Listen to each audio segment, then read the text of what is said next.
Good morning, good evening, good afternoon, whatever time you are tuning in.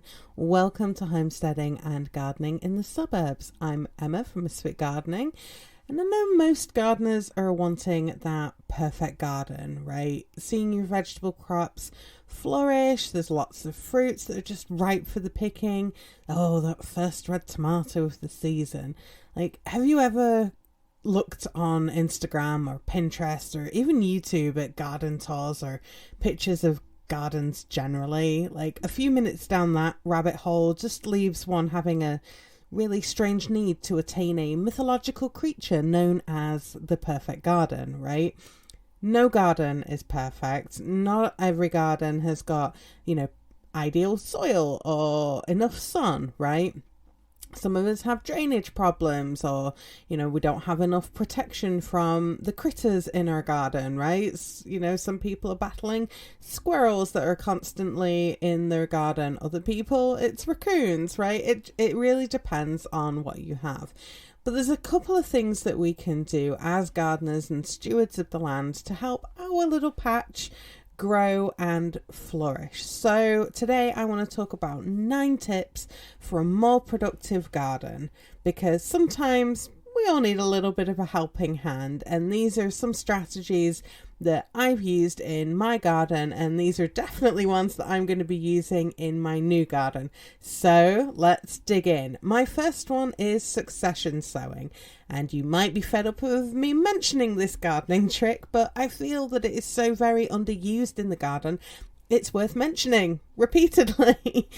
Succession sowing is your friend, homesteaders, and you basically sow seeds every 2 weeks of fast-growing veggies to help keep your harvest going. Now, if you notice that your plants are not looking too good, you can sow more seeds so you can pull out those plants that are diseased and replace them with healthy young seedlings. If your plants recover and you don't need your seedlings that you've sown, that's fine. You could try growing your seedlings in a pot or container, which would then increase your harvest yield. So don't underestimate using containers, even though you already have, your garden beds all done and they're planted. Don't feel bad about, getting creative with some garden containers. One of the best gardens that I remember was my parents', and it was, way after I'd left home, and it was before I'd moved over here to the US, and my dad had little bags of compost that he'd sprinkled some seeds in. I think he'd had lettuce or something in it. And he was just growing out of that. And I was like, what's this, Dad? And he's like, oh, it's just some, it's an old grow bag that I had. And I didn't want to throw the compost away. So I just tried sowing some seeds in it. And it worked. So don't, feel bad about getting creative. Get creative in the garden. And, in doing that, he increased his, lettuce growing quite significantly. He had 7 or 8 lettuce plants growing quite happily in there, in otherwise compost that he was going to throw out. So that leads me to number 2. Now, if your soil is a little lacking, then you will want to do a little side dressing of your plants, and that's going to help give them a bit of a nutritious boost. What is side dressing, Emma, you might be asking? Well, it is basically giving your plants a little snack by sprinkling a little compost or well-rotted manure or an organic unrelisted fertilizer around the base of your plants. It isn't something you do every week, but a couple of times throughout the growing season. I don't know why it's called side dressing. I've always known it as side dressing. It might be called something else. My grandparents told me it was called that because you did it from the side. So you would give a little handful of compost and you would just kind of put it to one side of the plant, which is why it was called side dressing. I don't know how true that is, but if you are inclined and you want to look that up and let me know, then definitely let me know in the Facebook group. I'd be really interested to find out. But side dressing is something, again, that's not often really talked about in the garden, but it is one of those things that actually helps give your plants a good boost throughout the growing season. So if you've got a new garden, and you're not quite sure of the soil quality, keep a good eye on your plants and how they're growing. And if it looks like they need a little bit of a boost, then you could look to doing side dressing. You could also look to use something like a, DIY, natural liquid fertilizer that you've made. But if that's too much hassle, which I get it's too much hassle sometimes, and you may not necessarily want to have buckets of water and, comfrey kind of sitting around in there because you're creating a habitat for the dreaded mosquito.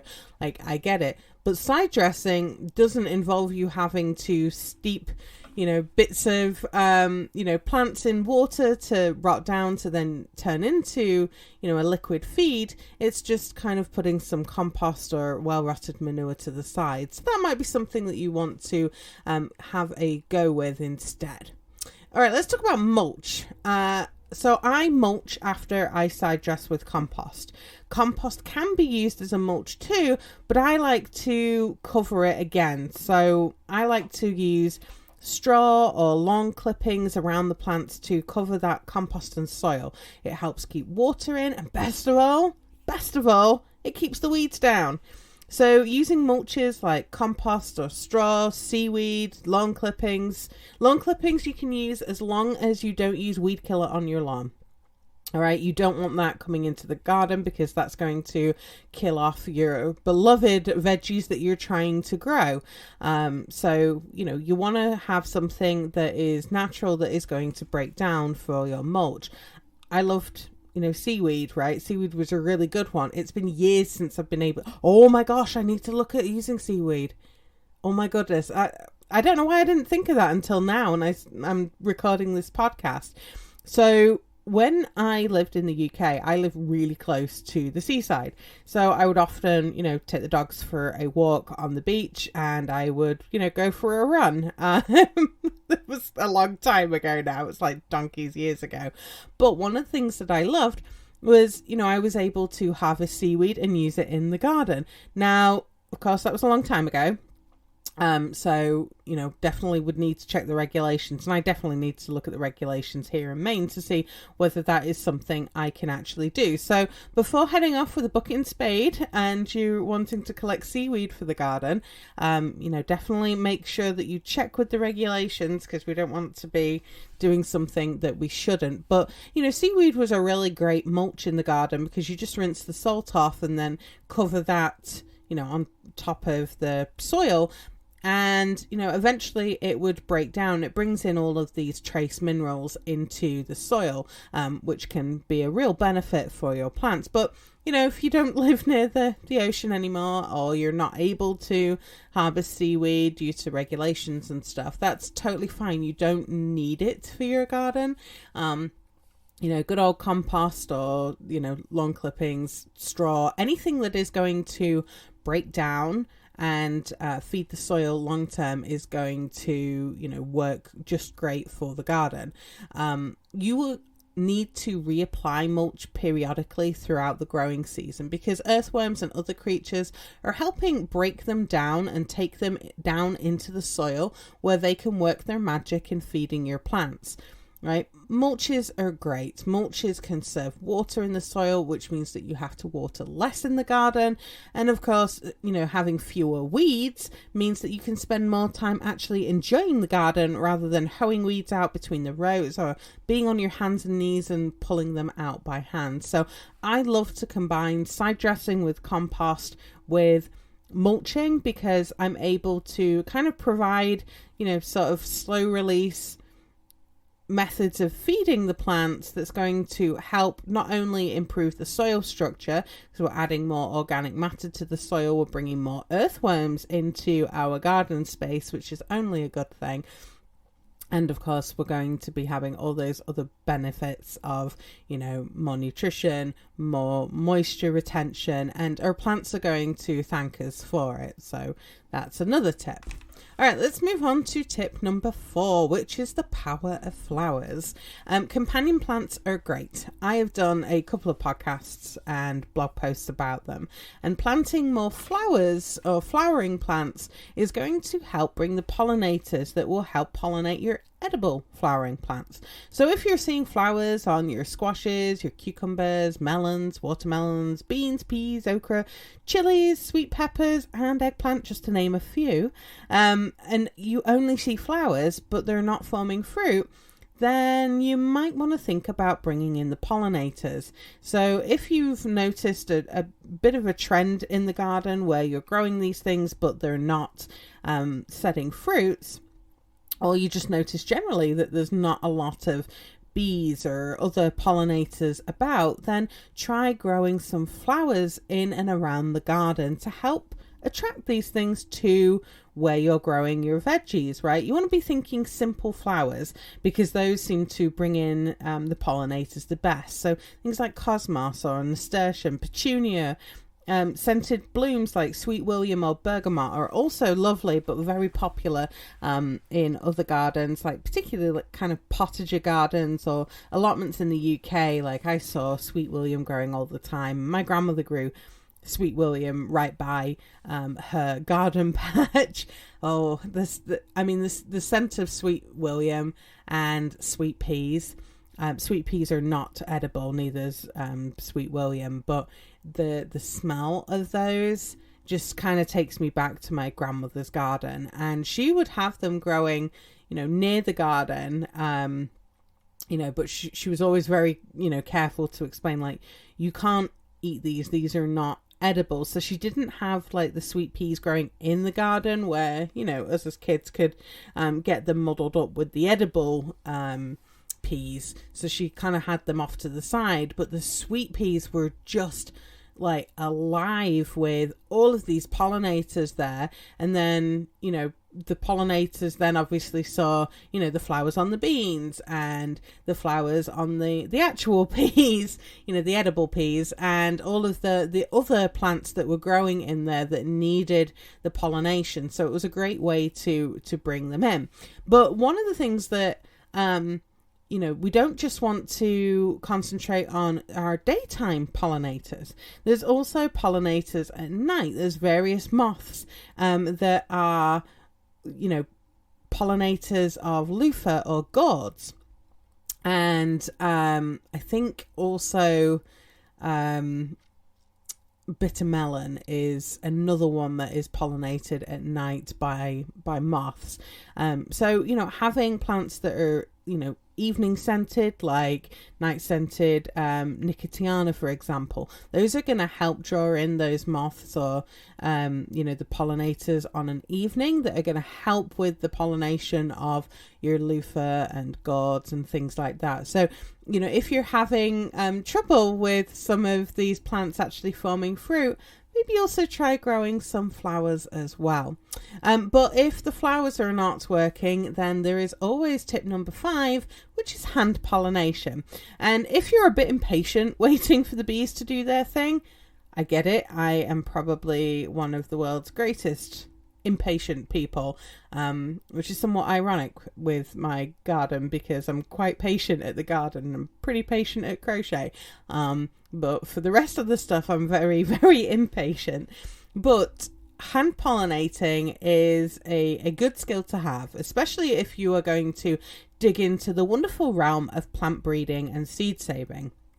You'll need like a cotton swab or a fine paintbrush. They're a great tool for a beginner to pollinate stuff, right? You can pollinate peppers, eggplant, watermelon, squash, cucumbers, gourds, okra, peas, beans, right? There's so many plants that we can pollinate.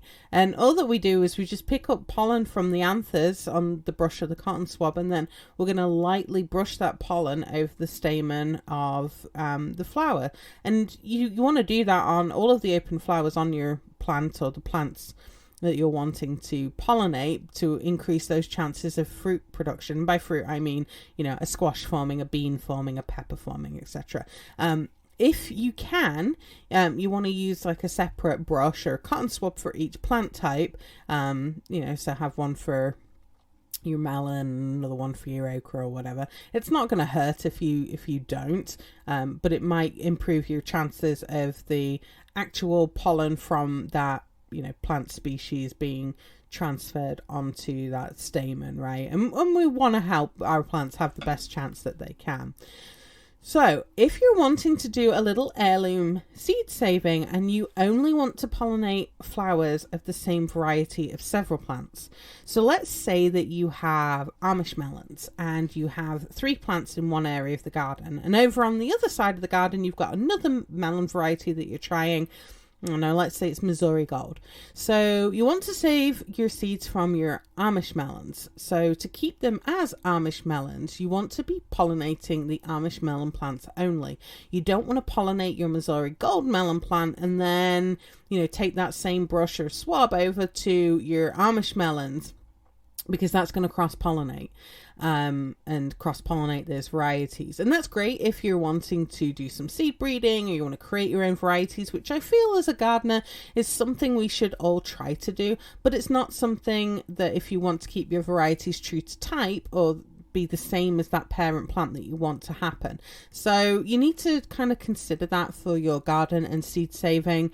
How is that going to work for your garden? Like, what are the things that you're wanting to grow and save? Because you're going to need to take into account, protecting those plants that you want to keep true to type from accidental cross-pollination, and also, making sure that you've got enough space between those plants to prevent it accidentally happening from, the pollinator insects that are about in your garden. All right, number 6, harvest regularly. This is an easy one. So there's some plants that are, let's say, green beans, peas, cucumbers, peppers, aubergine, or eggplant, indeterminate tomatoes. Those are ones that produce tomatoes readily throughout the season, not all in one go. Courgette, zucchini, summer squash. All these are example of plants that are more productive if you harvest them regularly. So the loss of the fruiting part that we eat on the plant makes the plant produce more flowers and more fruits to replace those that have been picked. And if we leave things too long on the plants, they basically put their energy into producing seeds, which sometimes means that the part of the plant that we eat really isn't edible for us anymore. I don't know if you've ever seen a cucumber that has been forgotten on the plant vine. It's gone all, brown and yellow and kind of manky looking. Like, that's probably not something that you're going to want to eat, but it's great for seeds. But you might notice that as the bigger the fruits get on the plant, the fewer fruits that are being produced are. And that's because your plant is putting all that energy into producing the seeds and producing the plants that are there. So if we are picking them over regularly and harvesting regularly, we're going to get more from it. Now, for green beans, this is a good trick to do if you're wanting some stuff for green beans and then later on in the season you want to just leave your bean pods on the plant to then produce either soup or drying beans or for the seeds. So it's a trick that you can use either way.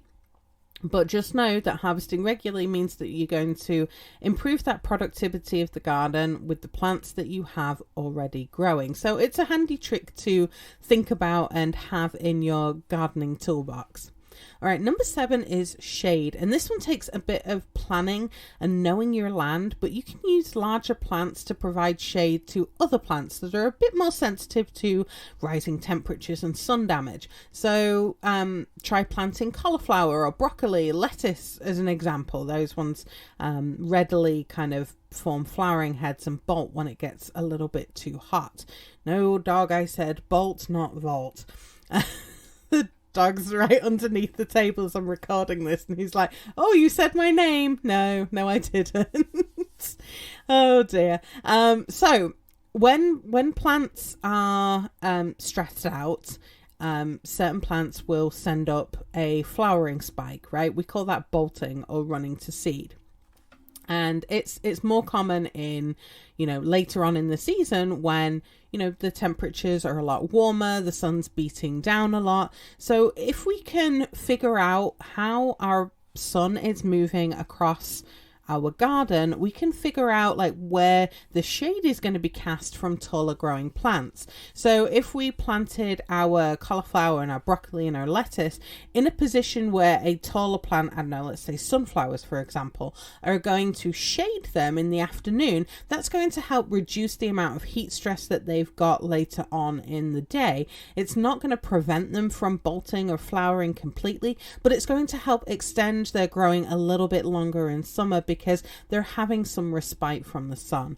Now, if you don't have an opportunity to kind of figure out where things are going, or, you know, it's late in the season when you're listening to this and, you know, things are getting stressed out, or, you know, this also helps for peppers and tomatoes. Like in areas where super hot summers are, you can scorch the fruits on your plant. Sun scorch was a common issue that I had where I lived in Utah, depending on where the plants were growing.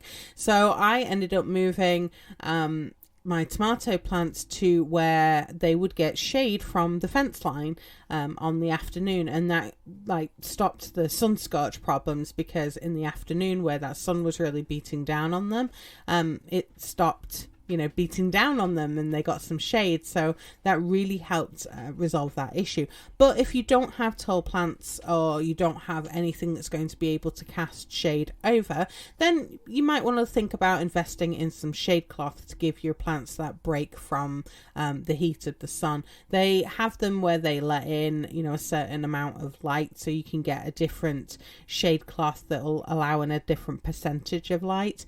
And that's going to help your plants keep growing, right? They need light to keep growing, but it will help prevent some of the problems caused by having all of that sun beating on them. So that's just a little tip for you. My next tip, tip 8, and this is kind of a weird one, I guess, but it's don't be afraid. Like, don't fear pulling out plants to put in something else, right? If your radishes or lettuces or spinach is, you know, bolting and sending up flower spikes early in the season, right? Don't feel obliged to save seed from it. Remember, this is your garden and you grow it how you want to. I mean, I definitely don't save seed from the first plants that go to seed in the garden that are leafy greens or radishes. Like, as I'm creating my landrace varieties for this homestead, I'm looking for plants that are slow to bolt, right? So I can get more pickings from the plants before that heat stresses them out and triggers flowering and seed saving. So I save seed from the plants that flower later in the season for those types of crops, right? I'm going to get more harvests from them. If it's early in the season, right, and let's say I see a lettuce that's showing signs of flowering, right, it's going to get tall and kind of weird looking, I'm going to pull it out and put it in the compost, and I will sow seed or transplant another seedling into the place. Now you might be wondering, what do I put in or sow in the place? And my answer to you, my friend, is that it really depends on where we are in the growing season. If the frost hasn't passed yet, I might sow another lettuce or a kale or a few carrots, maybe a beet or two. And sometimes it's just down to whatever seeds I have in my gardening basket, okay, at the time. Like, there's nothing more to it than, you know, like, oh, I've got these seeds already here, well, I'll just put some in there, right? If the frost has passed, then I have been known to sow a bush bean randomly. I love beans, as you guys may know already.